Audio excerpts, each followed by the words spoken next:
Om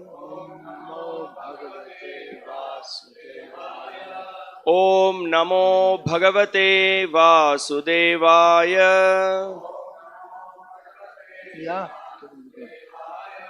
Om Namo Bhagavate Vasudevaya.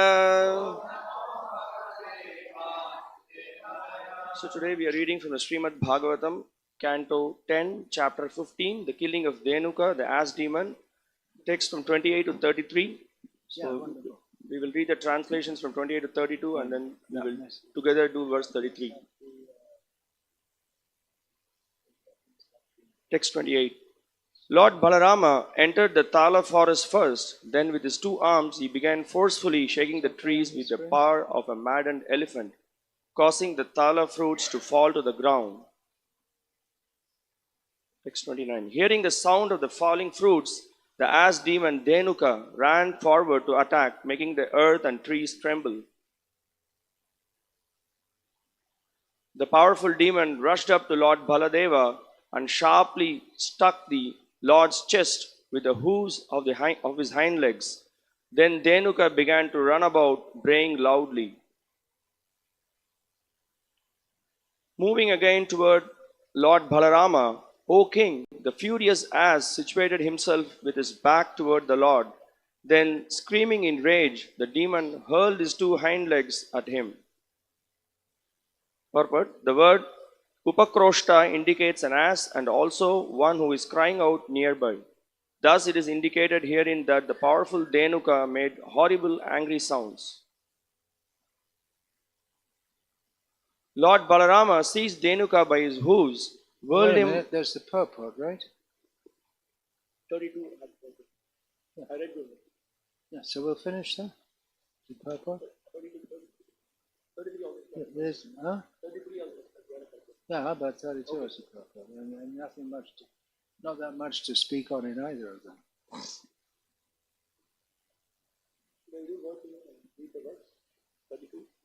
Yeah. Text 32. Saha tam grihitva prapodoho Brahmayitva eka panina chikshepa truna raja agre brahmana tyakta jivitam satangrihitva prapador Satangrihitva prapador Brahmayitvaika panina Brahmayitvaika panina Chikshepatruna rajagre Brahmana tyakta jivitam Satangrihitva prapador Brahmayitvaika panina Chikshepatruna rajagre Brahmana tyakta jivitam Satangrihitva prapador Brahmayitvaika panina Chikshepatruna rajagre Brahmana tyakta jivitam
Recording.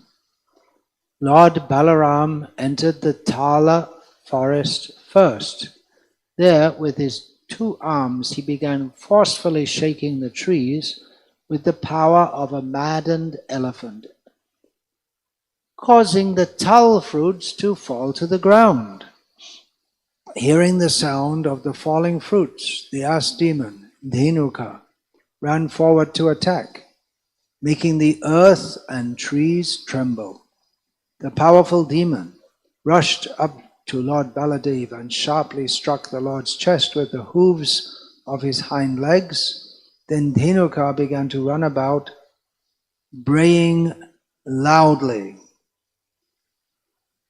Moving again toward Lord Balaram, O king, the furious ass situated himself with his back toward the Lord. Then, screaming in rage, the demon hurled his 2 hind legs at him.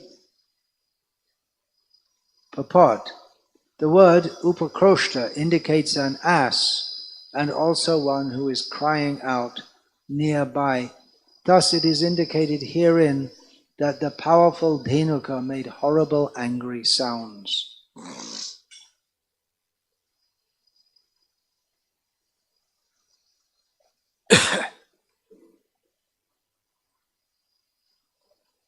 Om Jnanatirandasya Jnananjana Shalakaya Chakshurin Militam Yena Tasmai Shri Gurave Namaha Nama Shreshtam Manamapi Shachiputram Atra Sarupam Rupam Tasya Gadabun Purim Matarim Goshamati Sa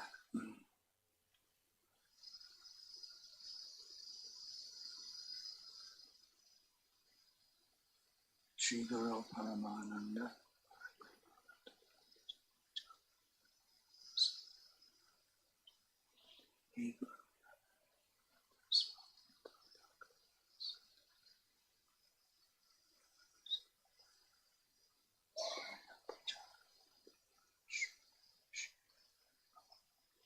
Shri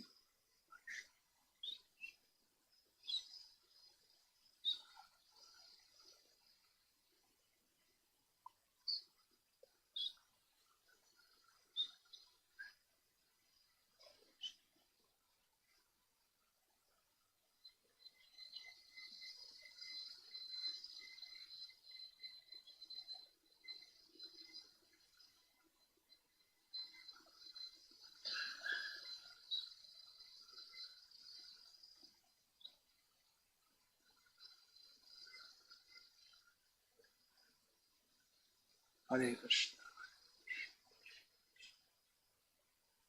Hare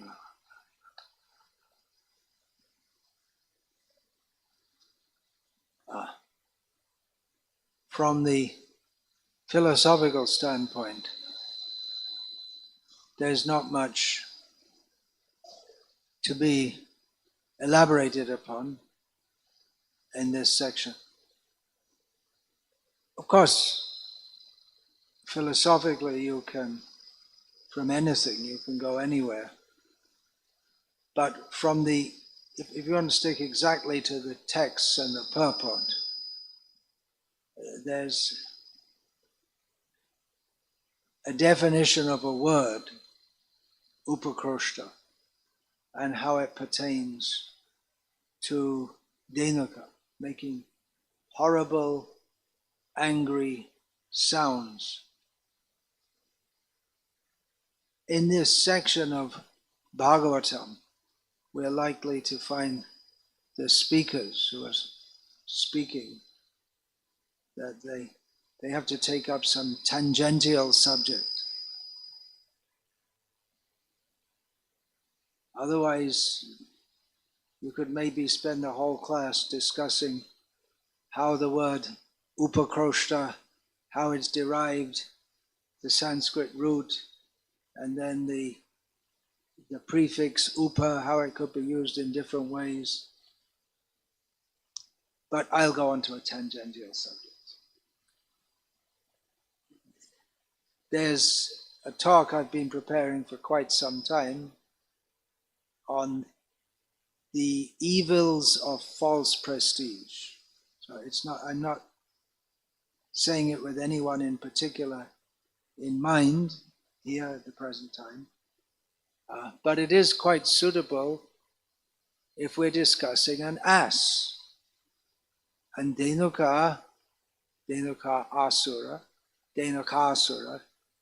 is in the form of an ass. There's an English saying, and it's probably in many other languages also, as stubborn as an ass. We may refer to someone as stubborn as an ass. Do you have such a saying? You may not have even seen an ass, although they were common until recently.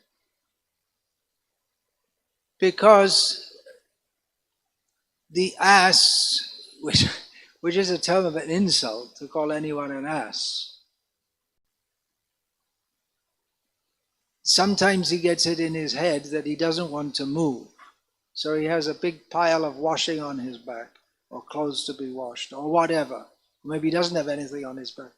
And the master wants him to move.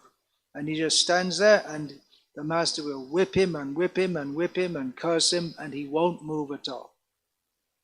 So to stay, the saying is as stubborn as an ass, which means that there are humans also who have the same stubbornness. That even if you tell them, this is wrong, this shouldn't be done, or you should do this, or your opinion is wrong, they won't shift. They're fixed in it. It's a kind of egoism, and it's more ridiculous in an ass, because an ass is a non-prestigious animal. A horse may have some kind of prestige. The cow in Vedic culture has a lot of prestige. Among animals, it's considered. In the Western world, the dogs and the cats have high prestige. The lion everywhere. If we say, you are like a lion, that's praise. If you say you are like an ass, that's the opposite. So we see even among the animals, there are gradations. You could tell someone, you are like a lion. He becomes very happy in your imagination. But actually, you are like an ass in reality.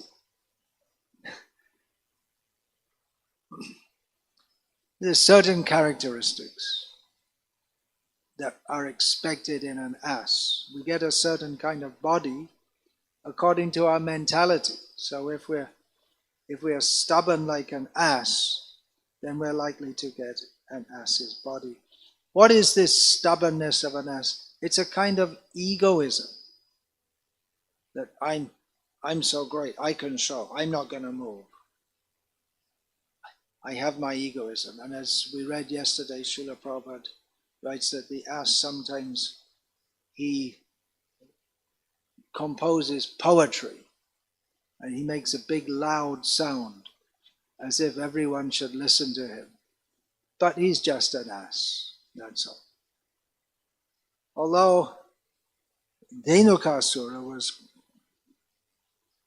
a formidable demon, so everyone was afraid to go into the Talavan, the forest of palm fruits, because he was a very dangerous ass. We don't generally think of an ass as being a very dangerous animal, but can be also. But it's a kind of egoism that, lacking any qualification, one is proud. It's understandable if someone is proud if they have Janma Ishvarya Shruta Shri, reasons to be proud, prestigious birth, wealth, learning, physical beauty. Actually, no one should be proud, even with these things, but it's more understandable if someone is proud if they have something to be looked up to by others. But if they have nothing and they're still proud, that is ridiculous, foolish egoism. And spiritual life means to become free of egoism. This is especially stressed in the impersonal sampradayas. You have to become free from a sense of I-ness, ahankar. In the Vaishnava sampradaya, we stress the more positive aspect, that we have to become attached to Krishna. But we find in Gita, Krishna says, nirmama, nirahankara. He stresses that a devotee should be free from the sense of, this is my possession, I am so great, this sense of prestige. And we find that even in the devotee community, there will be some people whose it seems that their sense of prestige is very important. Now, there should be some prestige, because it's hierarchical society and those who are senior should be respected. But to be so self-conscious, what are people thinking of me, and they should look up to me, they should respect me, it's for feeding the ego. But it will happen in the life of most devotees, or it may happen, that there comes in a point where a devotee is going up in devotional service, or they're steady in their service for quite some time, and others start to notice that and respect that. And that's a test. When you notice that you're being respected for your qualities, it may be that you've been doing the same service steadily and very well for a few years. May not be a major service, although all services, in Krishna's eyes, all service are major. But it may be something that, well, anyone could do. Taking out the garbage. Jayananda, the one recognized saint in ISKCON, recognized by Srila Prabhupada, he would take out the garbage. It's almost like he liked to do that. Among other things, he would repair cars and so many things. And he became noticed for that and for other of his good qualities. Now, when you notice that you're being respected, even if you're not trying to be respected, there are some who are trying to be respected. But if you notice that you're being respected, you can react to this in various ways. If you feel good, well, you do, don't you? If we say to someone, oh yeah, you're a really good devotee, then you feel good about that. And if you criticize them, you feel bad about it. Of course, in Gita, Krishna teaches us, tata manapaya. Tata manapaya. What am I doing? Oh, I'm not getting. Yeah. Tata manapaya. No. I just can't get it done. See, now I have an occasion for myself to be disrespected for not remembering a line of Bhagavad Gita. But if we like it, if we feel, oh, that's nice, I'm being respected, then we make that part of our consciousness, then we may start to do the same thing in a way that we're thinking, oh, now people will respect me for that. We may have been doing it before without noticing that. But we may be respected for taking out the garbage, or giving nice classes, leading nice kirtans, whatever it may be. But Maya has entered very subtly. And even though what we're doing may be the right thing, we may be doing it in the right way, we may want to do more of it, or maybe I can improve my classes by remembering the verses better, or whatever. And we increase, okay, you go to giving classes, okay, let me learn more verses, whatever. Let me learn speaking style. Let me give more classes so people will be more impressed. We may not even register the thought in our mind, but if it's there, we're on a downward slope. And we're not doing it fully for Krishna. It doesn't mean that you become Dhenuka overnight. You're doing it for Krishna. But there's some mixture there which makes the devotion become artificial. There's an element of artificiality there. And this is how so many apasampradayas, they may begin with devotion, but it gets, for one reason or another, it gets compromised, either for gross sense gratification or for respect. Gross sense gratification, we can say the prakrita sahajias who engage in sex in the name of Krishna consciousness. Or it may be that desiring prestige, we are the Jat Gosais, we are the only ones who can initiate. It's our birthright. And what happens is that if someone is prominent and they have this anartha of wanting to be respected, that I should be looked up to by all, then whoever follows him, and it can be a relatively small group, or it can be a very big group, it can be a whole movement, it can all be deviated by one person's desire to be honored, desire for labh, puja, pratishtha, especially this puja, people should respect me, pratishtha, I should have a good post. So if we notice that I'm being respected, this may be more in the beginning of your spiritual life.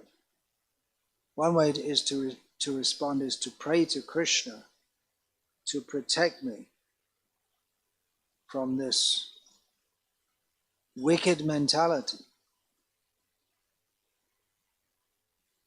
You could withdraw from such services if you think, well, I'm leading kirtan, but what am I doing here? I'm doing it in such a way that people like. The main thing is that people will like it and say afterwards, oh, that was a really good kirtan, wasn't it? And then you may withdraw from the service altogether. Or you can take on, or you can continue doing the service and praying to Krishna to protect me from this. That's before we give a talk, we're supposed to say prayers. Vandeham Shri Guru, praying that now I'm representing you, the Gurus and the Acharyas and Chaitanya Mahaprabhu and Radha Krishna, I'm representing you and praying for the mercy. To remember that I'm only supposed to be an instrument here. Or one may withdraw from such a situation, but it's better to continue with the service, but not continue with the contamination. It may not be very easy. The best way to respond is to continue with service. If you can do a service well, then good, do it for Krishna. But to try to check oneself from any consideration of egoism or prestige, considering that the very idea I shall be respected, the very concept of prestige is antithetical to bhakti. And it breeds a bad mentality which can be communicated to others subtly. And then it becomes like Chaitanya Mahaprabhu says, you can't distinguish the real creeper of bhakti from the weeds. And so those who are interested in becoming honored and prestigious, they consider, well, this is very good. It may be good if we offer everything to Krishna. It's good that the devotees should be honored. It's quandary that devotees should be honored, but at the same time, the one who's being honored shouldn't want to be honored. He may have to accept honor as part of his service. That happened with Madhavendra Puri. He tried to avoid that, being honored, because he understood that when the people in Remuna came to know that Krishna had tricked the pujari and kept one pot of kheer for Madhavendra Puri, then the pujari the next morning is going to tell everyone, and everyone's going to come and start bowing down to me and respecting me, and he ran away. Pratishta Shabhav e jagate vidit, je naban chetar hoy vidhata nirmit. Even though one may not like it, the very nature of reputation is that even if you don't want it, then Krishna arranges that you get honored. But what happened with Madhavendra Puri? Pratishta bhoye Puri gela palaya. He ran away from that place and went to Puri. Krishna preme pratishta chale shange garaya. But the reputation brought by love of Godhead is so sublime that it goes along with the devotee as if following him. He couldn't hide it. In the purport, Srila Prabhupada writes, this is in the purport of this verse, Srila Prabhupada writes, it's quite relevant to this discussion. Almost all the conditioned souls within the material world are envious. Jealous people generally turn against one who automatically attains some reputation. This is natural for jealous people. Consequently, when a devotee is fit to receive worldly reputation, he is envied by many people. This is quite natural. Doesn't mean it's good, but it's natural in the material world, because the material world is a place of envy. When a person out of humility does not desire fame, people generally think him quite humble and consequently give him all kinds of fame. Actually, a Vaishnava does not hanker after fame or a great reputation. Madhavendra Puri, the king of Vaishnavas, bore his reputation, but he wanted to keep himself outside of the vision of the general populace. He wanted to cover his real identity as a great devotee of the Lord, but when people saw him overwhelmed in the ecstasy of love of Godhead, they naturally gave credit to him. Actually, a first-class reputation is due Madhavendra Puri because he was the most confidential devotee of the Lord. Sometimes a sahajya presents himself as being void of desires for reputation, pratishta, in order to become famous as a humble man. Pretend to be humble so that people will praise you for being humble.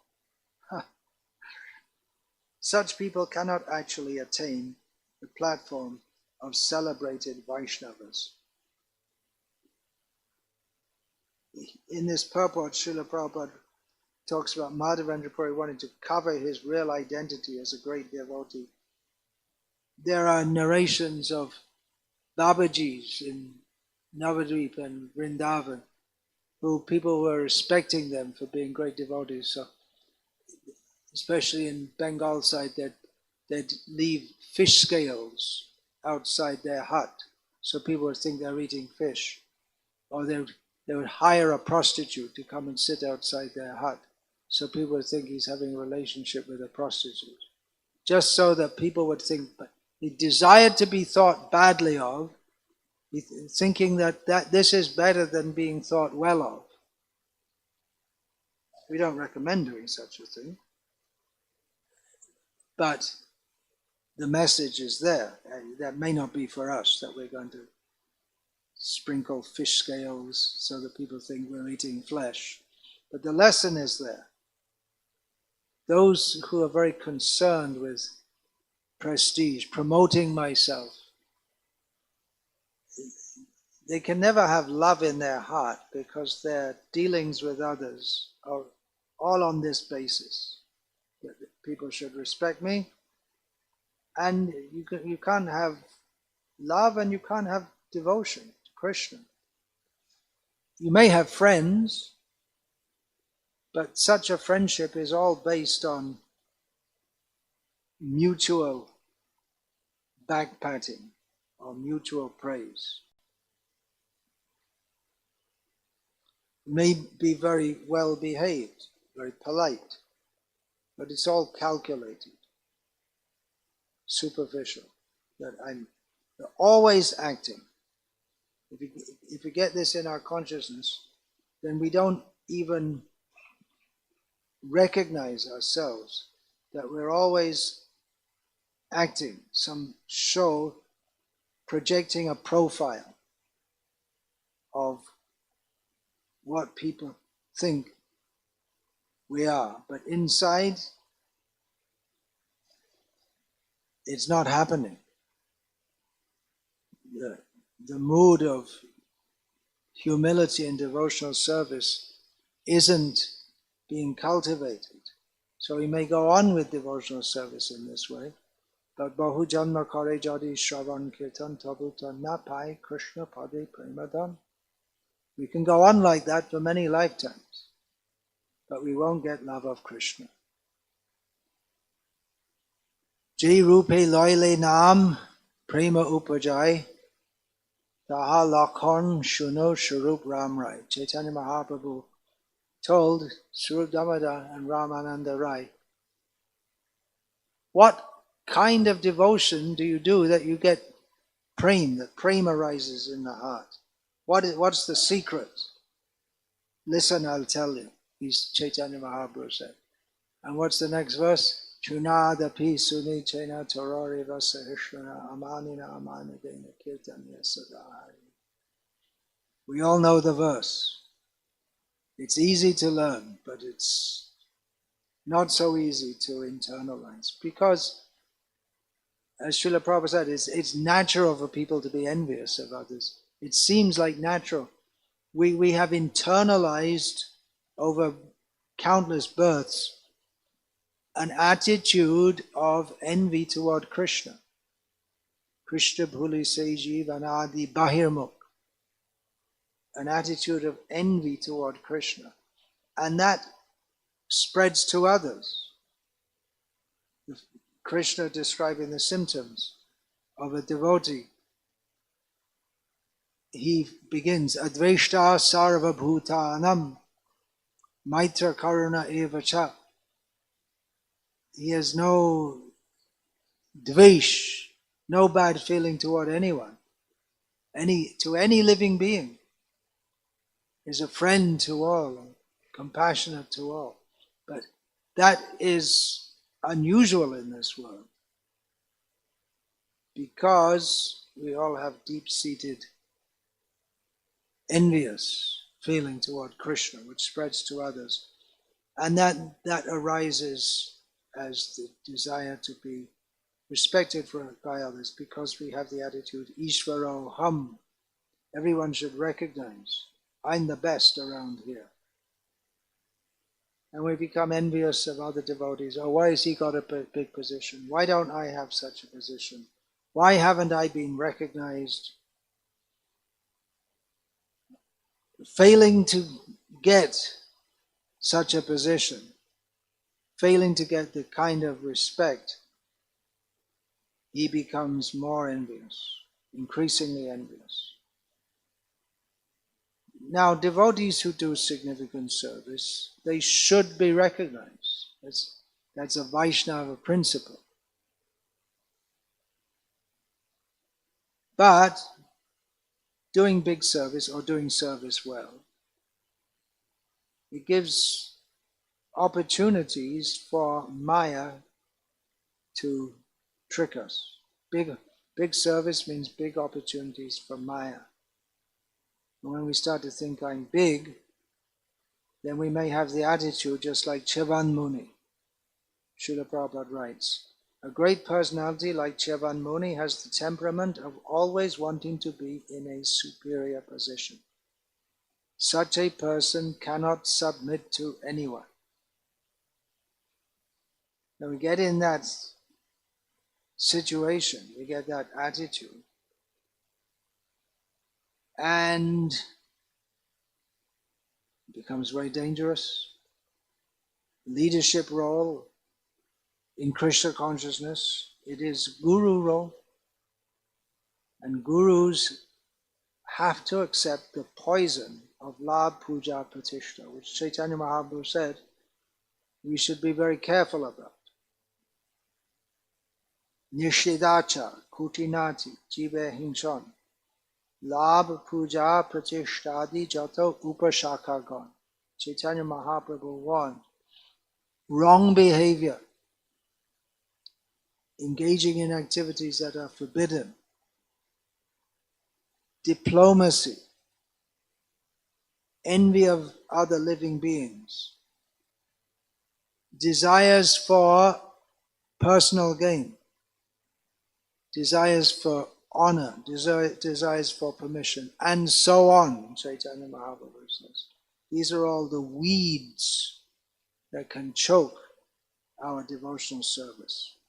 Now, taking a leadership role, guru position, it's a quandary because someone has to do that. But then it's the duty of others to offer money and so on to those who are gurus, to offer respect. And if the person receiving that can't digest it, then it turns to poison. Actually, not really digest it, just send it up, that's all. It's not for me. But if we don't, and we try to keep it for ourselves, then it becomes like poison. And that poison spreads to others. That attitude spreads to others because yad yad achrati shreshtas tat tad evetaro janaha sayat pramanam kurute lokas tadanuvartate. People who are looked up to by others, their example is followed by others.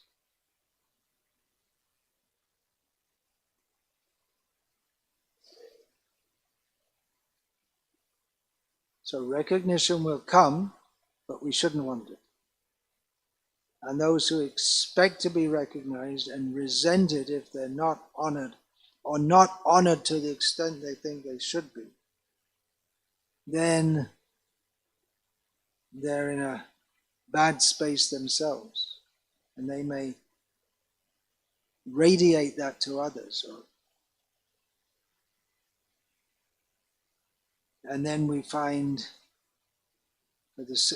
when we start to think, I have to have this position and this respect, then we'll keep around us those who just do what we say and who praise us. And then we get nepotism. You know what nepotism is? Like dadagiri, I don't know how you say it in Tamil, or Russian, whatever. Chamchagiri and all this kind of thing. That's the opposite of udar. A devotee, especially those who are in leadership role, they're supposed to be acting for the benefit of others. But different mentality comes. And then for the sake of getting more recognition, then we become more interested in quantity, bring more money, bring more followers, and not focused on how we can help those who are coming in so much, but just bring them in, quantity over quality. And we become interested in having big titles, big things to show off. I've done this, I've done that. I'm going to do this. That's something which I've heard so many times. I'm going to do this, I'm going to do that. Don't boast about something you haven't done. Anyone can say, I'm going to do this, I'm going to do that. And for the sake of bringing in more and more people and more money, we're ready to make compromises. And then nadhanam, najanam, that becomes something which we recite in the morning, and it goes as far as that. And when we become interested in dhanam and janam, wealth and followers, then we become interested in sundarim. We want money, that we want to use it in the service of Krishna. We want to bring people into Krishna consciousness. But if we want it to show off, see how much I'm doing, then that turns into gross. The desire for followers is a subtle contamination, but that will turn into the gross contamination of desire for mundane sex life. So it can be that a devotee or an apparent devotee is very active, very dynamic, great preacher, doing something, doing wonderful things, but they don't have a proper connection with Krishna, the ultimate source of all good qualities. Srila Bhaktisiddhanta Saraswati Thakur used to use the term living source. We have to be connected to a living source. That means a living source of devotion. So someone may be doing so many things and saying so many things, but if their attitude is not right, we may be connected to them, and we may also do big things and wonderful things. We're not properly connected with Krishna by the mood of selfless service, and then we don't get bhakti. We can't communicate that to others. Maybe a semblance of bhakti. Something will be there. Somehow or other, if we chant the holy names, that's going to be to our eternal benefit. But again, if we're not clearly on the right path, then it may be a case of bahujanna kare jadi shravan kirtan tabutana pai krishna pade prem. We don't get the real thing. And again, if we're more interested, just bring more, and we foster sentiment more than commitment. And we may promote, you'll get this material advantage. You chant Hare Krishna and then you'll get this benefit and that benefit. We stress on the material advantages. Oh, you come and join us and we'll make sure you get this position, and lure others into devotional service by offering some position or some prestige, some facilities. We'll give you good pay. We'll give you comfortable living quarters. You're stressing what will you get materially rather than surrender to Krishna. And then we get this consciousness of I, me, and mine. It's all part of the material consciousness. This is my zone. You don't come here. I'm not going to preach in my zone, but you don't either. Don't come here at all. This desire to be recognized. It may not even be just for this life. We may make plans how I'll be recognized even after I'm dead, even after I've left this body. My name should be perpetuated. But this kind of attitude of putting myself in the center it destroys all real preaching, which is to induce in others a sense of being a servant of Krishna. And then self-promotion, making a big show, the big devotees coming. Well, what's the message? It becomes more of just promoting a person than the message, which we'll see Srila Prabhupada didn't do that. Among his disciples, he taught them to worship him as is proper, but he promoted Krishna and Krishna's message of Bhagavad Gita. He didn't promote himself. Those who promote themselves, they're already out from devotional service. It's kind of fall down in and of itself. And whoever wants to follow them, they also get in the same bad situation. It's like devotional service, but not really, something missing there.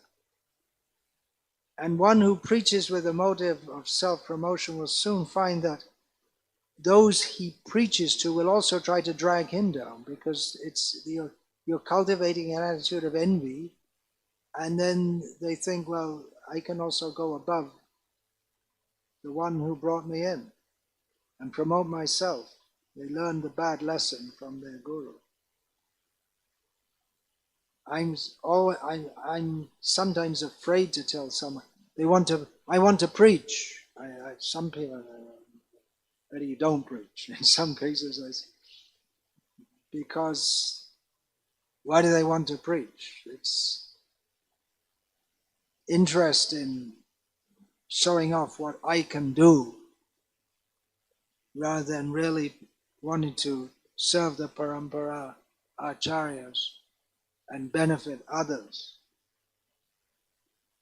So if someone tells me they want to preach, I don't want to tell people to preach without first seeing what is their motive, or how strong are they in devotional service. Can they get carried away? And then you may make so many arrangements in the name of preaching for comfortable living, but you can be kicked out any time. By the laws, kicked out of the body, or you can be kicked out of your situation. Maybe that's good.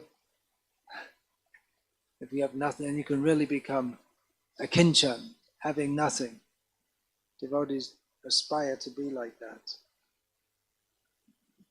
We can make all kinds of arrangements for our security. Apart from buildings and rooms, but making alliances with other leaders in devotional society so that they'll back me up. But because it's all based on alliance basis, not on the basis of how we're all serving Krishna, then again, in politics, a friend today is an enemy tomorrow. So we can do all this kind of thing, but we won't get love of Krishna. And if we preach with personal motivations, then we're going to get some reaction for that, because we're taking advantage of people materially.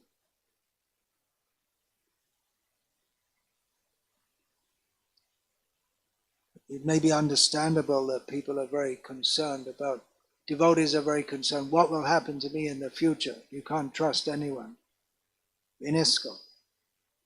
And it's kind of understandable, because elders aren't cared for in this present culture that's coming more and more.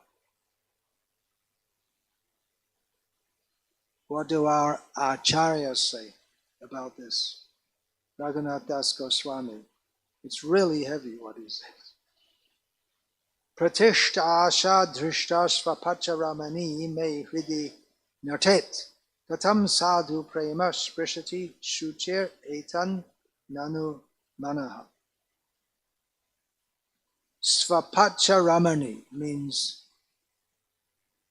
a female dog eater. Now in the present age, in India, you can be arrested for making allusions to the lowest kind of people in society. But then you can't read scriptures because it's there in our scriptures. But he compares the desire, Raghunath Das Goswami compares the desire for prestige and honor to drishtas, a puffed up, arrogant, Chandala woman.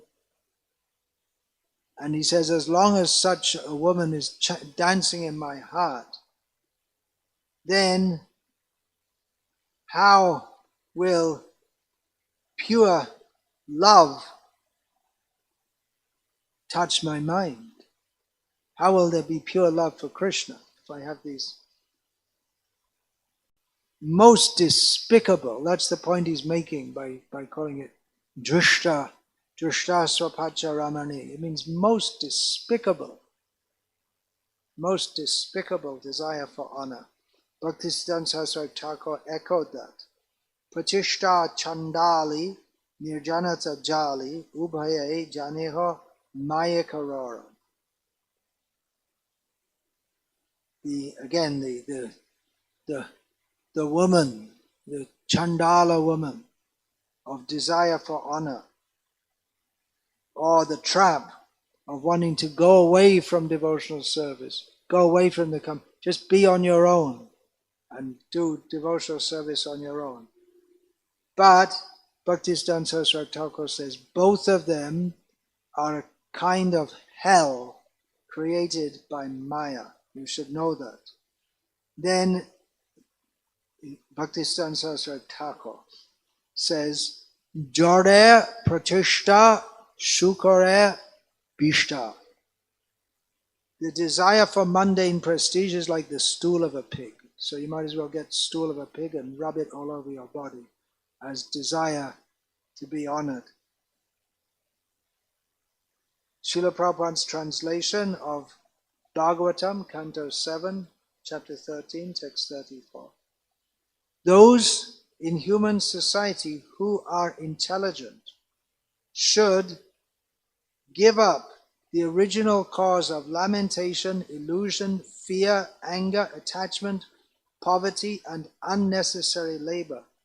The original cause of all of these is the desire for unnecessary prestige and honor. So the desire for unnecessary prestige and money. So unnecessary prestige gives rise to lamentation. I'm not being honored enough. Illusion, fear. Will people honor me enough? Anger, you get angry if I'm not honored enough. Attachment leads to poverty and unnecessary labor.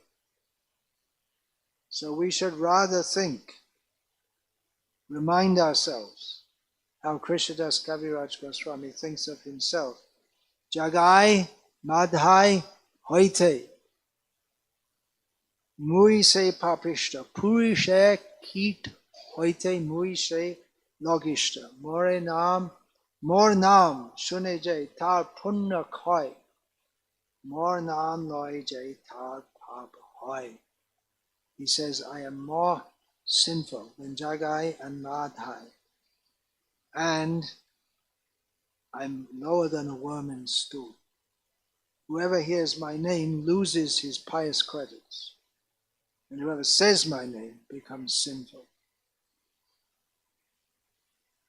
It seems almost impossible for us to think like that, but that is Vaishnavism. Okay, so there's a few thoughts about the prestige of an ass. The foolish ass's desire for prestige, and how we should not follow in the footsteps of Dhenuka, but rather we should aspire to be pure devotees of Krishna. Whose side are we on?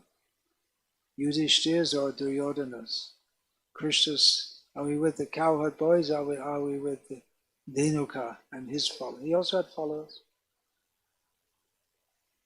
Hare Krishna. And finish there. All glories to His Divine Grace, Srila Prabhupada. Ancha Kalpata, Star, Sindhavita, Patitanam. Bhakti Vikasa Swami Maharaj ki jai.